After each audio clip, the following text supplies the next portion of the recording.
శ్రీ గురుభ్యో నమః. లలితామాత అనుగ్రహము జీవితాన్ని సుసంపన్నం చేస్తుంది. పేదరికం నుండి విముక్తిని ప్రసాదిస్తుంది. మానసిక ఒత్తిడిని తగ్గిస్తుంది. అమ్మవారి అనుగ్రహంలో రక్షణతో పాటు ప్రతి పనిలో విజయాన్ని ప్రసాదించడం ఉంటుంది. భావోద్వేగాలను కుదుటపరచడము, చెడు సమయాలలో సమతుల్యత, స్థిరత్వాన్ని ప్రసాదించడము ఇవి అమ్మవారి అనుగ్రహం వల్ల మాత్రమే లభిస్తాయి. అమ్మవారి అనుగ్రహం వల్ల జ్ఞానము, శ్రేయస్సు, రక్షణ, ఆశీర్వాదము ఇది ఒక్కటే అని చెప్పడానికి లేదు. భక్తుడు ఏ ఏ విషయాల్లో అమ్మవారిని ఆశ్రయిస్తున్నాడో అన్ని రకాలుగా తల్లి అనుగ్రహం లభిస్తుంది.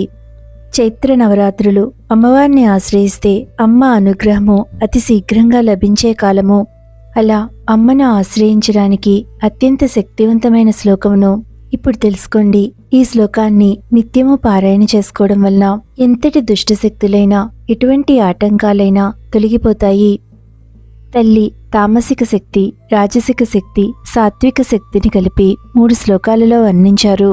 ఆ 3 శ్లోకాలను ప్రతిరోజు భక్తితో పఠించిన, పారాయణ చేసిన, విన్న అమ్మవారి 3 శక్తులు సకాలంలో మానవునికి సహాయం చేస్తాయి. ఈ 3 శ్లోకాలను కలిపిన ధ్యాన శ్లోకమును దేవీ భాగవతంలో మహామహిమలో తెలియచేశారు.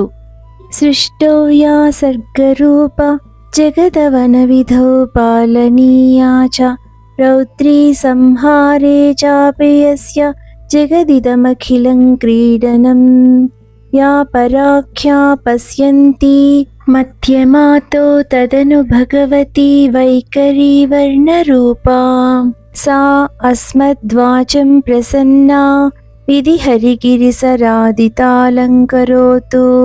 శుభమస్తు.